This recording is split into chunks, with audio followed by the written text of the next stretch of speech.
आज English elective art science commerce का exam हुआ था। हम लोग इस वीडियो के माध्यम से ऑब्जेक्टिव प्रश्नों के आंसर को मिलान कर लेंगे, कितना आप लोगों ने सही किया है। और अगर यदि आप 11th के बच्चे हैं तो ये वीडियो को जरूर अच्छे से देखें, क्योंकि इसी तरह का क्वेश्चन आपका भी आएगा। तो यहाँ सबसे शुरू है कि रीडिंग द फॉलोइंग पोएम, मतलब आपको है सो कि निम्नलिखित कविता को ध्यान से पढ़ना है और 1 से 5 तक के उत्तर को देना है। तो कविता कहता है, पीली लकड़ी में दो सड़कें अलग हो गई और खेद है कि मैं दोनों यात्रा नहीं कर सका। और एक यात्री बनो लंबे समय तक मैं खड़ा था, और जहां तक मैं कर सकता था नीचे देखा। यहाँ या अंडरग्राउंड यहाँ या अंडरग्राउंड में झुकता है, फिर दूसरों को ले लिए यहाँ तक उचित है और शायद बेहतर दावा होने के कारण, क्योंकि यह घास था और पहनना चाहता था। तो यहाँ पर जो आपका पहला क्वेश्चन कह रहा है कि कवि जब किसी अन्य सड़क के बारे में कहता है जिसे वह पहनना चाहता है तो उसका क्या अभिप्राय है। तो यहाँ आप सबसे नीचे जो पंक्ति लिखा हुआ है इससे आपको पता चल जाएगा कि ये कह रहा है यह घास से भरा था। बी ऑप्शन जो कहता है कि यह क्लीनर लग रहा था। सी कहता है किसी ने कभी इसका इस्तेमाल नहीं किया। और डी कह रहा है यह एक बुद्धिमत्तापूर्ण अनुमान था। तो यहाँ आपका हो जाएगा ए ऑप्शन, यह घास से भरा था। दूसरा क्वेश्चन है, कवि को खेद क्यों है। तो ए है यह दोनों सड़कों पर यात्रा नहीं कर सकता था। बी है वह एक यात्री था। सी उसने एक सड़क की यात्रा की। और डी इनमें से कोई नहीं। तो आपका यहाँ पर जो आंसर हो जाएगा वो ए हो जाएगा, यह दोनों सड़कों पर यात्रा नहीं कर सकता था। तीसरा क्वेश्चन कहता है सड़क कहाँ मुड़ती है। तो वन में, अंडरग्राउंड में, अगली सड़क में, या ये सभी है। तो यहाँ पर है ये अंडरग्राउंड में मुड़ती है, इसलिए बी तीसरा का बी हो जाएगा। चौथा है आपका, कविता में किस रंग की बात की गई है, लाल, नीला, पीला या फिर हरा। तो यहाँ आपका हो जाएगा हरा, डी ऑप्शन सही है। पांचवा नंबर क्वेश्चन है, कविता से वह शब्द ज्ञात कीजिए जिसका अर्थ है अलग। तो अलग किससे मिलता है। तो ए यात्रा की, बी प्रतिष्ठित प्रतिष्ठित, सी है भिन्न, या फिर डी अपसारी। तो यहाँ पर हो जाएगा डिफर, मतलब भिन्न।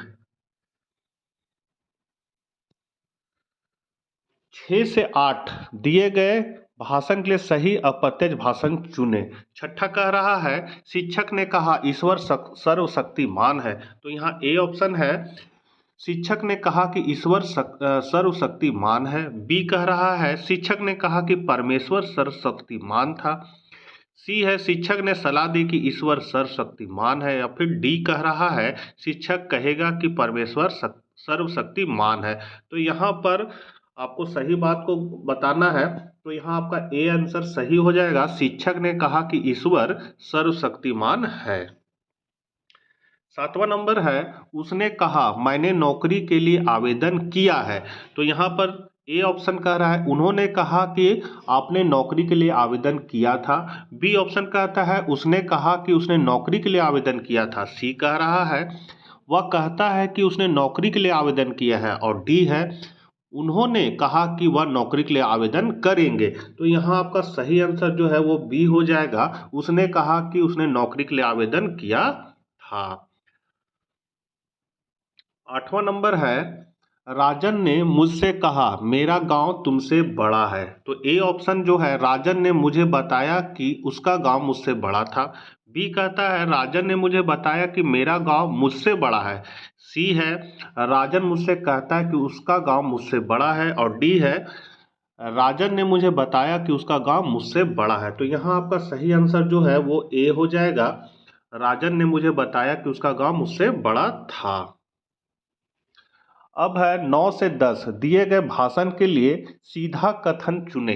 तो 9वां नंबर क्वेश्चन है, उसने कहा कि वह बहुत बीमार था। तो ए ऑप्शन है उन्होंने कहा मैं बहुत बीमार हूँ। बी है वह कहता है मैं बहुत बीमार हो गया हूँ। सी है आपका वह मुझसे कहता है मैं बहुत बीमार हो गया हूँ। और डी ऑप्शन कह रहा है उसने कहा मैं बहुत बीमार हूँ।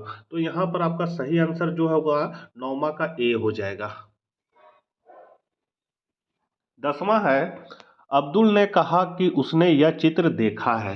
ए ऑप्शन कहता है कि अब्दुल ने कहा मैंने यह चित्र देखा है। बी कहता है अब्दुल कहता है मैंने यह चित्र देखा है। सी है अब्दुल ने कहा मैंने वह चित्र देखा है। और डी है अब्दुल कहेगा मैंने यह चित्र देखा है। तो आपका जो सही आंसर है वो हो जाएगा आपका ए, अब्दुल ने कहा मैंने यह चित्र देखा है।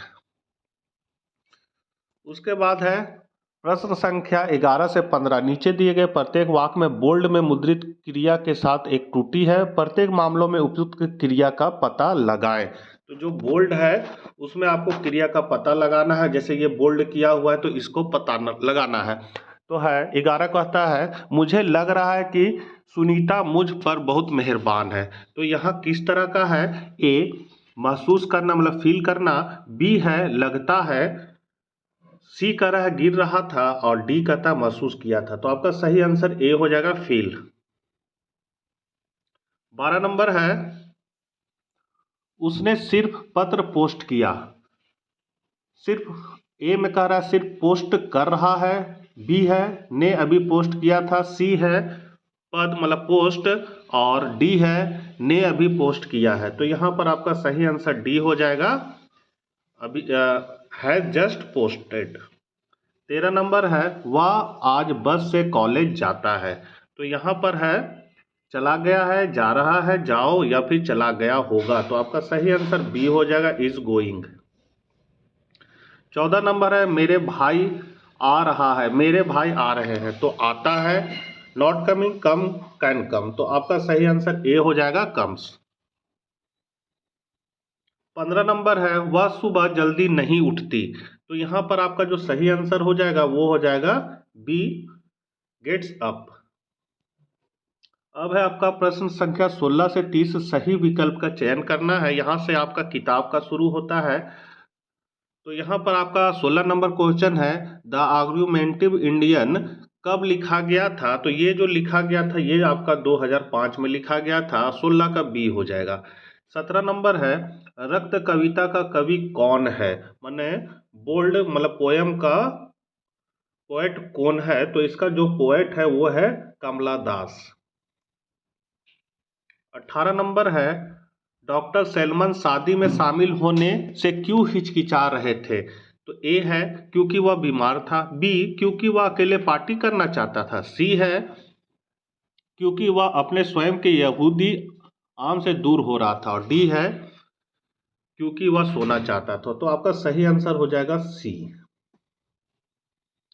19 नंबर है कैप्टन हैगार्ड चाहते थे कि उनका बेटा साथ काम करे। किसमें साथ काम करे? तो ए है एक जहाज निर्माण कंपनी में, बी है अधिवक्ताओं की एक कंपनी में, और सी है शिपिंग कॉरपोरेशन में, और डी है इनमें सभी। तो ऑल ऑफ देयर हो जाएगा इनमें सभी। 20 नंबर यदि कोई व्यक्ति पार्सनर है तो वह केवल इसके बारे में बात करता है। किस बारे में? तो स्वर्ग में आत्माएं जीवन के बाद। बी ऑप्शन कहता है जीवन के बाद आफ्टर लाइफ, या फिर सी है ए और बी दोनों। तो आपका सी ही आंसर हो जाएगा both A and B. 21 number है लेखक किसी भी पेशे से बेहतर मानता है। किसको मानता है? तो वो उपन्यासकार को बेहतर मानता है किसी भी पेशे से। 22 नंबर है अध्याय स्वतंत्रता के लेखक कौन है। तो इसके जो लेखक है वो है आपका जी बी साव, मतलब सी ऑप्शन आपका करेक्ट है। 23 नंबर है कवि ने हंसों को प्राणी बताया। किस रूप में? तो प्रतिभाशाली, बी सुंदर, सी रहस्यमय, और डी है इनमें सभी। तो आपका डी आंसर हो जाएगा 23 का डी। 24 है सटीक का अर्थ है विभिन्न तरीके, बी अनाड़ी, सी गलत, या डी सटीक। तो यहाँ पर हो जाएगा सटीक का सटीक है। 25 नंबर है कप्तान हैगार्ड से मिलने वाला अजनबी कौन था। तो वो था आपका बेसी। 26 नंबर है एक यहूदी विवाह होने वाला था किससे। तो यहाँ आपका हो जाएगा सही आंसर डी ऑप्शन आपका करेक्ट है बॉन्सवेले। 27 नंबर है कहानी के अंत में एवलिन कहाँ है। तो ये एवलिन जो है वो क्या है? घाट पर है। 27 का डी हो जाएगा। 28 है आपका शैली जिससे बात करने वाले जानवर हो सकते हैं, कई किस रूप में हो सकते हैं, तो यहाँ हो जाएगा आपका यथार्थवादी कल्पना। 29 नंबर है छाते का प्रेमी कौन है, तो छाते का जो प्रेमी है वो है गुरु राज।